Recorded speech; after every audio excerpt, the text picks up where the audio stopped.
What's going on, guys? So, I know this is still called Nutrition Tips with Tyson the Trainer, but I'm like, you know what? I want to have another little segment here on my Thursdays because I'm making a sports nutrition talk for a little bit. And I'm like, I want to share just like some, lifestyle productivity tips and stuff like that that I think will just, benefit you guys in some area of your life.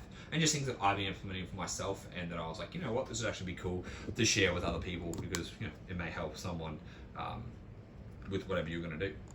So I want to start off just talking to you guys about meditation and how it's benefited me, because as someone with ADHD and always telling myself I can't meditate, I haven't got enough time, I can't sit there and turn my thoughts off, like I looked at meditation the wrong way.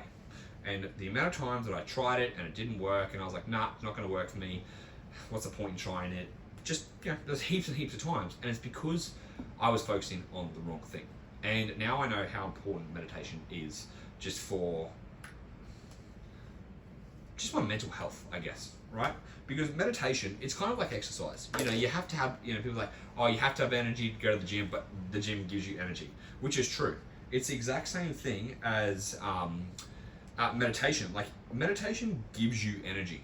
Like, when you come out of it, you feel refreshed, you feel restored. And this is why I do it in the middle of the day, just because, like, it's a really good time for me to have a break from work, reset myself, clear my head, and then I just feel like I've got a little bit of extra energy later on, because sometimes I'm like, oh man, I'm getting so fucking tired, like I'm feeling exhausted. Next day I feel great. Coming out of it I feel great. So I'm going to share with you guys just my practice for meditation, I guess my interpretation of it, because a lot of people think they have to turn their brain off, or that you're supposed to clear your mind and all these things, and that's not what happens. Like, you're never again, unless you're gonna be Buddhist or monks or whatever they are, like their type of thing, you're not supposed to be able to turn your brain off, or just be able to shut it all off, or whatever it is. It's just time. What it's supposed to do is help you understand with how active your mind is and not getting caught up in thoughts, and then allows you to create space between thought and action, right? So this has been really beneficial for me, because with ADHD, I've a short temper, or a short fuse, I guess you would say. So I don't really, things I'll say and stuff like that. There's no thought, pause, and then action. It's basically thought, action with no pause in there. And being able to put a pause in a place allows me to decide whether I want to make this decision, or say something or react a certain way, versus bringing myself down, chilling out for a second, being like, do I want to do this? No. And it's just been really helpful with that. So when you start to meditate, I don't know, the word meditation, it just has these, these connotations that people think about, and it's just all it is breathing.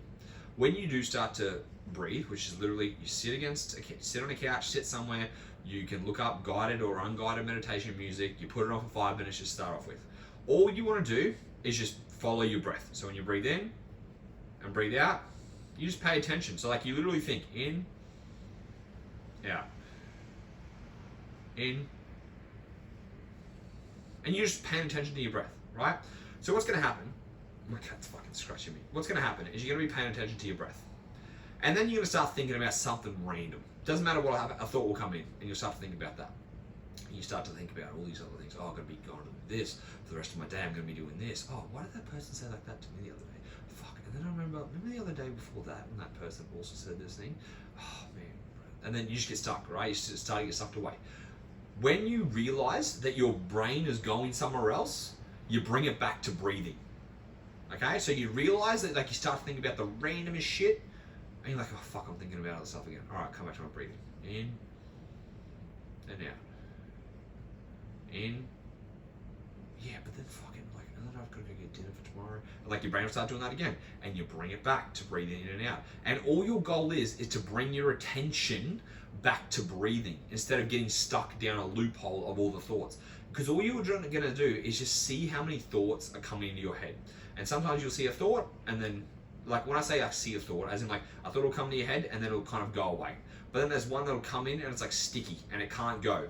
And you're like, oh, so you start thinking about it, then you realize that the sticky thought's got your attention, and you're like, oh, I've got to go back to my breathing. So then you start to think about your breathing again. And all you're trying to do is bring your attention back to your breathing. And that's what you do for 5 minutes. And I like to kind of think about this as reps, right? So every time you have your thought, that grabs your attention and pulls you away from your breathing, and you come back to your breathing, that's 1 rep, okay? So you're like, all right, I'm thinking about like I'm breathing, get distracted, oh, fuck's sake, come back to your breathing. That's 1 rep. Breathing, get distracted, come back, oh, fuck, gotta go back to my breathing. That's 2 reps, okay, sweet. And all you're trying to do is just like, get better at just focusing on your breathing. And your thoughts get quieter over time, but they don't go, they don't disappear. You're not just fucking clear all the time and nothing in your brain. It's just that you're not getting sucked into thoughts as much. And when you're able to do that, you're able to actually step back and look at just things going through your head and just kind of let them go. And again, sometimes that mindfulness of pausing and allowing yourself just to let those thoughts go also carry over to what I was saying before, where it's like you don't let those just in day-to-day life, let those impulsive behaviors like myself just get in the way of things, or acting impulsively when you shouldn't have, or like maybe learning to fucking shut your mouth sometimes, when I want to say something and it's like, oh, okay, this is actually what you're supposed to do, huh? This is the difference between just acting on impulse and actually just reflecting on your thoughts. So it's been really beneficial for me. I do it 15 minutes a day. You don't have, again, anything's going to be beneficial. I'm not saying go do 15 minutes a day because it's taken me a long time to get here, but just try it. Because I know a lot of people have failed with it in the past, and I think the expectations that people, especially like the people that preach it, are always like, the mindfulness, the gurus and stuff like that, the woke people, the relaxation, shit like that. It's like, mate, I'm real with you guys. I'm telling you what it is, and like, I just want to help you, mentally benefit from it. And so that's why I'm like, don't have any expectations, just focus on your fucking breathing, sit down, listen to some relaxing music or a guided meditation, and just, again, think about how many times you can go back to focus on your breathing. Cool? So, hope that was helpful. And yeah, I'll give you guys another lifestyle tip next week.